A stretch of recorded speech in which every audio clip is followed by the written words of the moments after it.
obat-obat untuk akut yang berlebihan. Ya, di sini makanya saya kasih tanda merah bahwa farmakologi dan non farmakologi treatment itu hasilnya lebih baik ya. Sebagai summary Bapak Ibu, migrain itu suatu gangguan yang banyak terjadi dan sangat berpotensi untuk menurunkan kualitas hidup ya. Kemudian dalam mendiagnosis migrain, pastikan benar-benar bahwa ini merupakan nyeri kepala primer, bukan nyeri kepala sekunder, jadi kita mesti singkirkan betul-betul kemungkinan-kemungkinan lain. Dan dalam pengobatan migrain, khususnya migrain akut, memang masih kadang-kadang suatu yang menantang ya. Penting sekali bahwa kita memberikan terapi untuk menghentikan nyeri atau abortif itu sedini mungkin. Ya, pemilihannya berdasarkan pada tadi derajat keparahan dari serangannya dan keterlibatan aktif dari penyandang atau penderita migrain itu sangat penting dalam manajemen dari migrain. Baik, terima kasih atas perhatiannya. Terima kasih sekali Dr. Okis. Benar-benar sangat menarik sekali materinya nih dok. Yang paling menarik adalah dokter bahwa migrain ini mengenai usia produktif ya dok, 30 sampai 39 tahun. Dan nih mayoritas perempuan lagi nih dok. Mayoritas perempuan. Kemudian ini penyebab migrain juga faktor genetik cukup kuat ya dok ya. Kemudian juga tadi dokter katakan migrain juga nyeri kepala yang bentuknya seperti tusuk-tusuk, kemudian pemilihan obatnya juga berdasarkan skala nyeri dari numeric rating scale ya dok ya, skala 0 sampai dengan 10. Baik dok, ini sudah ada beberapa pertanyaan, mungkin kita langsung diskusi ya dok ya. Ada beberapa teman sejawat yang bertanya nih dok, tentang pertama dari apoteker Puput Ayu Perdana dok, bertanya apa ada spesifik klinis yang membedakan antara migrain dengan vertigo nggak dok? Dan berapa jangka waktu pengobatannya katanya dok? Langsung dijawab Bu? Langsung dijawab saja dok. Oke, baik. Jadi kadang-kadang memang di masyarakat awam tuh suka keliru ya, suka ketuker migrain sama vertigo. Padahal sebetulnya definisinya beda banget, gejalanya juga beda banget ya. Migrain itu nyeri kepala. Memang masyarakat kita suka bilang nyeri kepala itu pusing ya, which is sebetulnya pusing itu adalah sensasi bergoyang atau berputar yang sama dengan vertigo sebetulnya. Nah, jadi kalau kita tanya kenapa pusing begitu ya, kita mesti deskripsikan nih, pusingnya itu apa? Goyang, muter, atau yang nyut ditusuk-tusuk. Nah, biasanya mereka akan jawab tuh, nyut ditusuk. Nah, kalau itu bukan pusing, itu namanya sakit kepala. Ya, bisa arahnya ke migrain. Tapi kalau sensasi bergoyang, berputar, keleyengan, nah itu vertigo. Ya, jadi gejalanya beda banget. Cuman memang masyarakat kita bahasanya suka mirip tuh. Pusing bilangnya, ya. Oke. Dok, mungkin nanti biar seru nanti diskusinya nanti setelah Dokter Sandra dan Pak Beni. Oke, baik. Baik, Bu Eni. Dokter nanti menunggu Dokter Sandra dengan Pak Beni ya dok. Baik, terima kasih Dokter Roksi. Nanti kita masuk ke seksi diskusi. Sekarang kita masuk ke pemateri yang kedua. Ini tentang approach of rheumatic disease, diagnosis dan manajemen oleh Dokter Sandra Cynthia Langun, spesialis penyakit dalam konsultan rheumatologi. Saya akan bacakan kurikulum vitae Dokter Sandra. Dokter Sandra pendidikan dari Universitas Gadjah Mada, kemudian internisnya dari Universitas Samratulangi Manado, kemudian mengambil konsultan rheumatologinya di Universitas Indonesia. Beliau, Dr. Sandra, bekerja di internis rheumatologis di Siloam Hospital Lipo Village. Beliau juga sangat aktif, salah satunya aktif di Indonesian Society of Internal Medicine, kemudian Indonesian Medical Association, American College of Rheumatology, dan Indonesian Rheumatology Association. Baik, Dr. Sandra, kami silakan waktu untuk dokter untuk presentasi 30 menit. Silakan, Dr. Sandra. Terima kasih Bu Reni selaku moderator. Selamat siang, salam sejahtera untuk kita sekalian.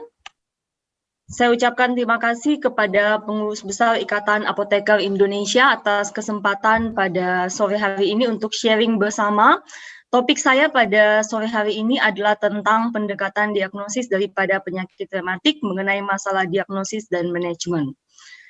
Bapak Ibu sekalian, kita ketahui tadi kalau nyeri kepala ini merupakan kasus yang paling banyak ditemukan dalam praktek seorang dokter neurologi. Nah, tentunya kalau dalam praktek seorang dokter rheumatologis, nyeri sendi merupakan keluhan utama yang datang kepada kami. Nah, ada banyak sekali jenis-jenis penyakit rematik. Oleh karena itu, tujuan presentasi saya pada hari ini tentunya agar memberikan pencerahan bagaimana proses diagnosis penyakit rematik, dan khususnya akan dibahas secara mendalam tentang osteoartritis, mengenali kriteria diagnosis, tanda-tanda, dan bagaimana kita melakukan tata laksana.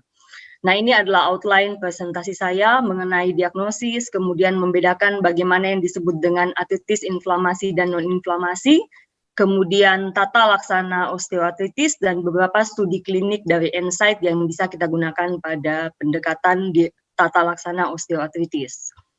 Nah, Bapak Ibu sekalian, kalau kita menemukan seorang pasien dengan keluhan nyeri sendi, tentunya yang paling pertama kita harus lihat adalah apakah nyeri ini memang berasal dari sistem persendian dan otot atau pada sistem yang lain, misalnya pada sistem neurologi. Karena nanti hal ini akan sangat mengubah manajemen kita pada tata laksana nyeri yang disebabkan oleh sistem muskuloskeletal akan sangat berbeda jika dibandingkan dengan tata laksana pada bidang yang lain. Nah, kemudian tentunya kita harus melihat lokasinya, apakah ini berasal dari sendi atau di luar sendi, kemudian bagaimana pola nyerinya, apakah ini nyeri akut atau kronik, kemudian berapa jenis sendi yang terkena, apakah ini monoartikuler ataupun poliartikuler, dan apakah adalah gejala-gejala lain yang di luar persendian yang terjadi yang akan membantu kita menegakkan diagnosis. Nah, kembali kita berbicara hari ini tentang nyeri sendi. Nah, ternyata nyeri sendi yang dikatakan dari sendi ini bisa datang dari struktur sendi ataupun struktur di luar sendi. Jadi tidak selalu yang dikatakan nyeri oleh pasien itu memang berasal dari sendi. Kadang-kadang dia bisa berasal dari luar sendi atau misalnya jaringan lunak sekitar sendi yang kita kenal sebagai misalnya ligamen ataupun tendon, ataupun memang berasal dari sendi itu sendiri.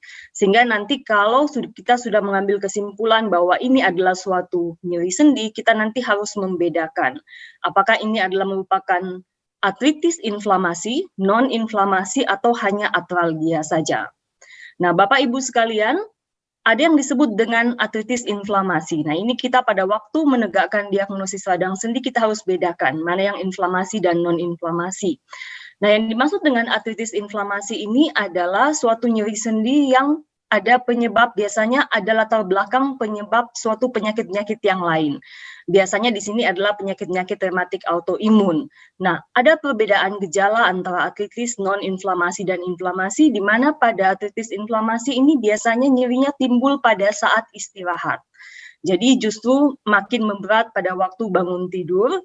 Tetapi kalau sesudah kita menggunakan, misalnya kita selesai mencuci ataupun selesai bersih-bersih rumah, justru dia akan membaik.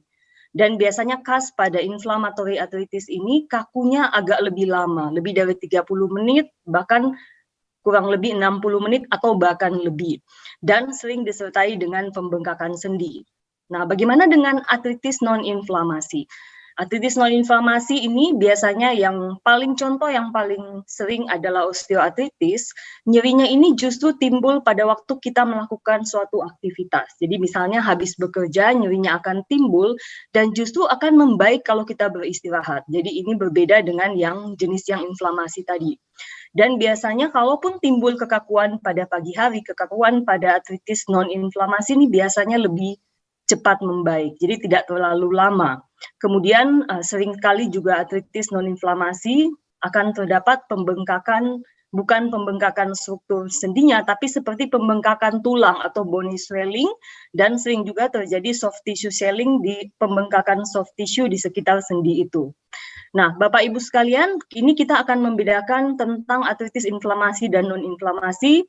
Nah, contoh yang tadi saya sampaikan tadi, contoh artritis inflamasi yang paling sering ditemukan itu adalah osteoartritis, dan artritis yang inflamasi ini adalah penyakit-penyakit rematik autoimun.